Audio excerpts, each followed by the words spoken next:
Hello बच्चों, आरकेएल classes के online platform पर आप सभी का स्वागत है।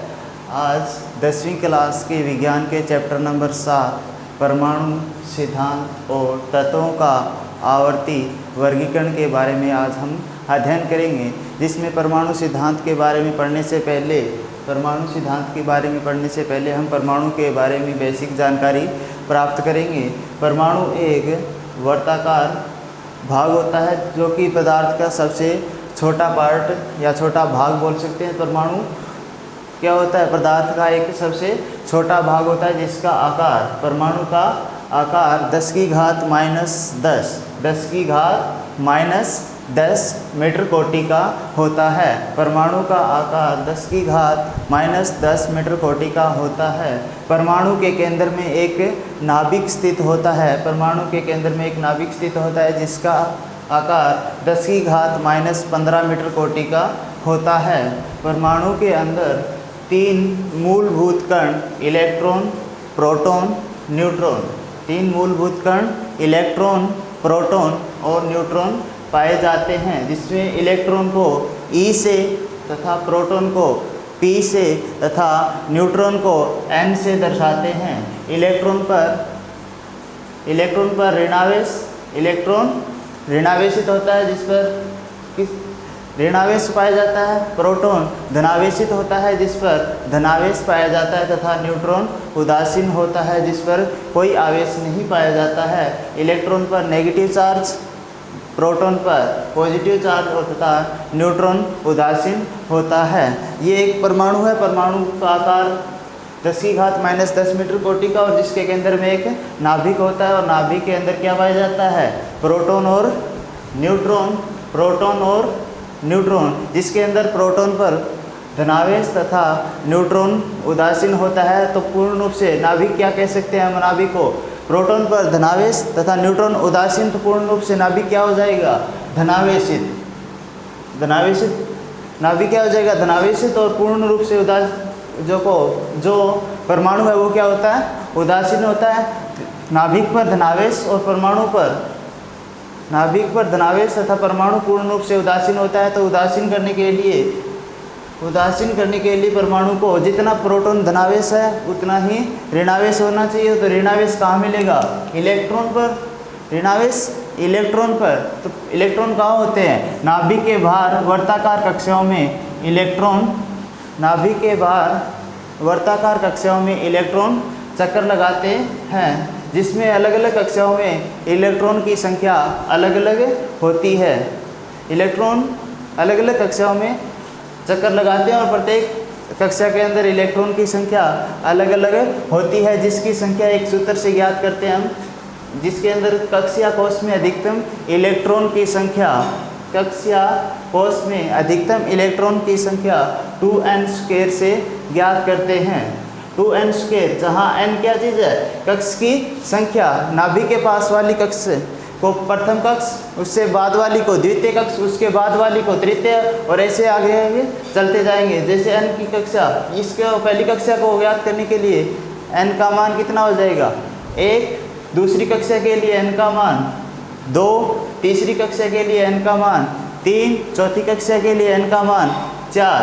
तो प्रथम कक्षा को हम क्या बोलते हैं? प्रथम कक्षा या कोश, जिसे हम इंग्लिश के वर्ड K से, द्वितीय कक्षा या कोश को इंग्लिश के वर्ड L से, तृतीय कक्षा या कोश को इंग्लिश के वर्ड M से तथा चतुर्थ कक्षा या कोश को इंग्लिश के वर्ड N से दर्शाते हैं। तो प्रथम कक्षा या कोश K में अधिकतम इलेक्ट्रॉन की संख्या ज्ञात करने के लिए हम 2n² सूत्र का प्रयोग करेंगे। तो प्रथम कक्षा के लिए n का मान 1, 2n² सूत्र के अंदर अगर मान रखेंगे तो 2 की जगह 2, n का मान प्रथम कक्षा के लिए 1, तो 1 का स्क्वायर, तो 2 गुणा 1 का स्क्वायर 1, तो 2 गुणा 1 2 इलेक्ट्रॉन। तो इस प्रकार प्रथम कक्षा में अधिकतम इलेक्ट्रॉन की संख्या कितनी हो जाएगी? 2 इलेक्ट्रॉन।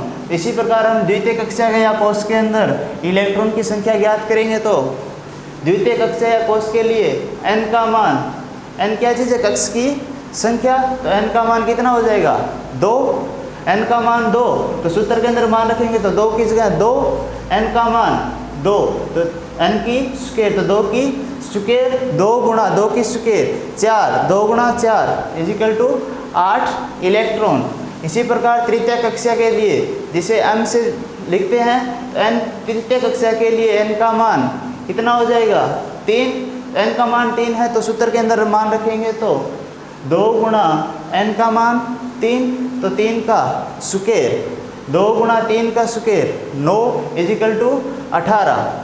इसी प्रकार चतुर्थ कक्षा के अंदर यानी कि n कक्षा के अंदर n का मान कितना हो जाएगा 4, तो 4 हो जाएगा, तो सूत्र के अंदर मान रखेंगे तो 2 की जगह 2, n का मान 4, तो 4 का स्क्वायर, तो 2 गुणा 4 का स्क्वायर 16, तो 16 इंटू 2 इजिकल टू 32 इलेक्ट्रॉन। तो चतुर्थ कक्षा के अंदर 32 इलेक्ट्रॉन अधिकतम पाए जा सकते हैं। तो इस प्रकार हम कह सकते हैं कि प्रथम कक्षा के अंदर अधिकतम 2 इलेक्ट्रॉन, द्वितीय कक्षा के अंदर अधिकतम 8 इलेक्ट्रॉन, तृतीय कक्षा के अंदर अधिकतम 18 इलेक्ट्रॉन और चतुर्थ कक्षा के अंदर अधिकतम 32 इलेक्ट्रॉन आ सकते हैं। परमाणु को पूर्ण रूप से उदासीन कैसे किया जा सकता है? नाभिक के अंदर धनावेश प्रोटॉन और नाभिक के बाहर इलेक्ट्रॉन ऋणावेश है, वो बाहर चक्कर लगा रहे हैं, तो परमाणु को उदासीन करने के लिए धनावेशित भाग है उसका मान ऋणावेशित भाग के बराबर होना चाहिए। धनावेशित भाग का मान ऋणावेशित भाग के बराबर होना चाहिए। और धनावेशित भाग कहाँ से आएगा? प्रोटॉन से, तथा ऋणावेशित भाग इलेक्ट्रॉन से। तो परमाणु को पूर्ण रूप से उदासीन होने के लिए प्रोटॉन की संख्या और इलेक्ट्रॉन की संख्या का मान बराबर होना चाहिए। प्रोटॉन की संख्या इलेक्ट्रॉन की संख्या के बराबर होगी तो जो परमाणु है पूर्ण रूप से क्या हो जाएगा?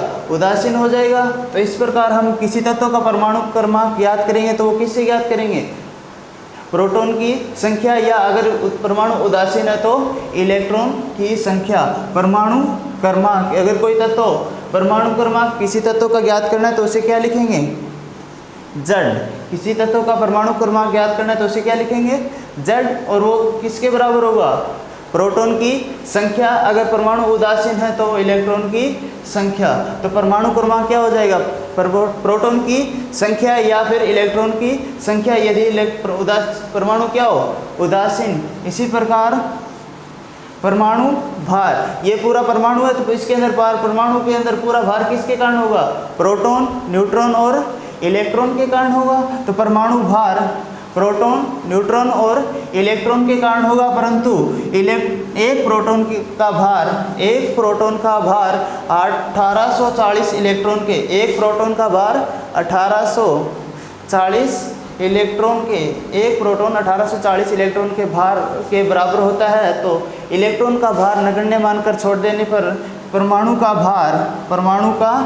कुल भार प्रोटॉन और न्यूट्रॉन के भार के बराबर हो जाएगा। इसी प्रकार परमाणु भार द्रव्यमान संख्या, जिसे अंग्रेजी के A वर्ड से दर्शाते हैं, तो परमाणु भार किसके बराबर हो जाएगा? प्रोटॉन की संख्या और न्यूट्रॉन की संख्या के बराबर हो जाएगा। इस प्रकार हम लिख सकते हैं कि परमाणु भार A बराबर P प्लस